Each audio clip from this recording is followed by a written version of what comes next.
মুহূর্তে আমরা দাঁড়িয়ে রয়েছি ফালাকাটা ব্লকের 9 মাইল সবজি বাজারে। আমরা জানবো এখানকার সবজি দর কি রয়েছে আর বাংলাদেশের সবজি দর আজকের দিনে কি রয়েছে। এই মুহূর্তে আপনারা জানেন ভারত এবং বাংলাদেশ যুদ্ধের আবহ চলছে। প্রতি মুহূর্তে বাংলাদেশের মৌলবাদী বিভিন্ন সংগঠন বিশেষ করে বিএনপি নেতারা যুদ্ধের জিগির তুলছে। এর মধ্যেও কিন্তু ভারত সরকার প্রতিনিয়ত বাংলাদেশে পণ্য রপ্তানি করছে। গতকালও 100 কুইন্টাল চাল গিয়েছে এবং বিভিন্ন যে খাদ্যদ্রব্য রপ্তানি দিব্যি চলছে। আনাজ, আলু, পেঁয়াজ এবং লঙ্কা সমস্ত কিছু সরবরাহ চলছে। তার মধ্যেও আজকে বাংলাদেশের কি দর রয়েছে এবং আমাদের দেশের কি দর রয়েছে সেটা আপনাদের জানাবো। এবং ভারত যদি সবজি পাঠানো বন্ধ করে তবে বাংলাদেশের কি অবস্থা হবে। আমি আপনাকে জিজ্ঞেস করব, আজকে আপনার এখানে আলুর দর কি আছে? 40 টাকা কেজি খুচরা। 40 টাকা কেজি খুচরা। আর এই মুহূর্তে আজকে বাংলাদেশে আলুর কেজি হচ্ছে প্রতি কেজি 140 টাকা। আচ্ছা, টমেটোর কেজি কি আছে? এই যে টমেটো দেখা যাচ্ছে 60 টাকা 70 টাকা কেজি। 60 টাকা 70 টাকা কেজি। আজকের বাজারে বাংলাদেশে টমেটোর দর হচ্ছে 160 টাকা প্রতি কেজি। আচ্ছা বলবো, আপনার কাঁচা লঙ্কা কত করে কিলো? 60 টাকা কিলো বিক্রি। 60 টাকা কিলো বিক্রি করছেন। বাংলাদেশে আজকের বাজারে 140 টাকা প্রতি কেজি লঙ্কা, কাঁচা লঙ্কা। সিম কি দর আছে? আপনার সিম তো দেখা যাচ্ছে 60 টাকা 50 টাকা খুচরা কিলো। আজকের দিনে বাংলাদেশে সিমের দাম প্রতি কেজি 120 টাকা।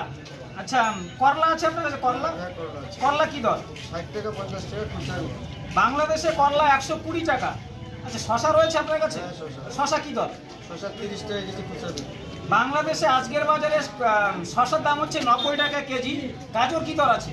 গাজর 60 টাকা 70 টাকা খুচরা। বাংলাদেশে আজকের দিনে গাজর 120 টাকা কেজি। আচ্ছা, মূলা আছে কি দর? এই যে মূলা খুচরা 20 টাকা কিলো। 20 টাকা কেজি। বাংলাদেশে মূলা হচ্ছে 60 টাকা কিলো। পেঁয়াজ কি দর রয়েছে? এই যে পেঁয়াজ 60 টাকা কেজি খুচরা। 60 টাকা কেজি খুচরা।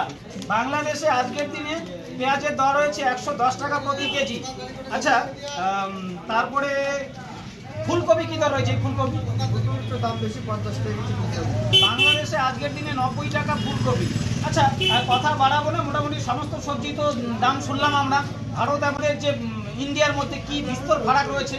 আমি বলবো আপনাকে, এই যে বাংলাদেশেরা যুদ্ধের জিগির তুলছে, প্রতি মুহূর্তে যুদ্ধের জন্য হুমকি দিচ্ছে। কলকাতা, ত্রিপুরা, ওড়িশা দখল করবে, দিল্লি দখল করবে, মেঘালয় দখল করবে।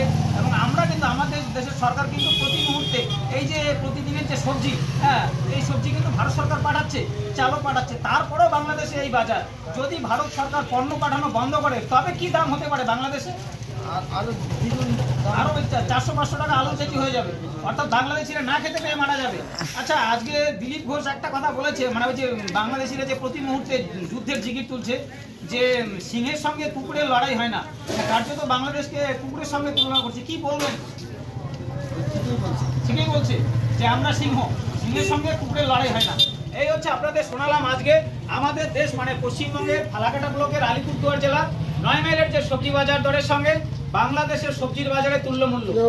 আমরা প্রতি মুহূর্তে বাংলাদেশে আমাদের সরকার খাদ্যপণ্য পাঠাচ্ছে, সবজি পাঠাচ্ছে, চাল পাঠাচ্ছে। তারপরেও বাংলাদেশের এই পরিস্থিতি আজকের বাজার আপনাদের জানালাম। আপনি বলবেন যে আপনি বাজারটা কোত্থেকে জানলেন? বাংলাদেশের বিভিন্ন যে দৈনিক পত্রিকাগুলো রয়েছে, অনলাইন পত্রিকাগুলো, সেই অনলাইন পত্রিকাগুলো প্রতিদিনের বাংলাদেশের বাজার দর কি রয়েছে তা কিন্তু অনলাইন থেকে জানা যায়। বাংলাদেশে যাওয়ার দরকার হয় না। এবং বাংলাদেশে আজকের দিনে 1 পিস ডিমের দাম 30 টাকা। ভারত থেকে প্রতিনিয়ত ডিম, চাল, ডাল, ভোজ্য তেল এবং সবজি রপ্তানি জারি রয়েছে। অর্থাৎ এই যে বাংলাদেশি বিএনপির কট্টরপন্থী নেতারা প্রতি মুহূর্তে ভারতের বিরুদ্ধে যুদ্ধের জিগির তুলছে, প্রতি মুহূর্তে ভারত বিরোধী স্লোগান দিচ্ছে।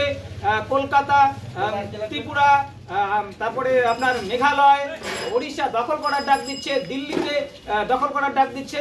তারপরেও কিন্তু ভারত সরকার মানবিকতার পরিচয় দিচ্ছে, সেই দেশের মানুষগুলো যাতে না খেয়ে না মারা যায় তার জন্য প্রতিনিয়ত পণ্য পাঠাচ্ছে। আপনারা আপনাদের মূল্যবান মতামত জানাবেন। যদি ভারত সরকার বাংলাদেশে পণ্য রপ্তানি বন্ধ করে, সবজি রপ্তানি বন্ধ করে, চাল ডাল রপ্তানি বন্ধ করে, তবে বাংলাদেশের বাজার দর কি হতে পারে? বাংলাদেশিরা না খেয়ে অভুক্ত জীবনযাপন করবে, কার্যত হাহাকার লাগবে। আর মোহাম্মদ ইউনূসকে বাংলাদেশের সাধারণ মানুষ গদি থেকে টেনে হিচড়ে নামাবে।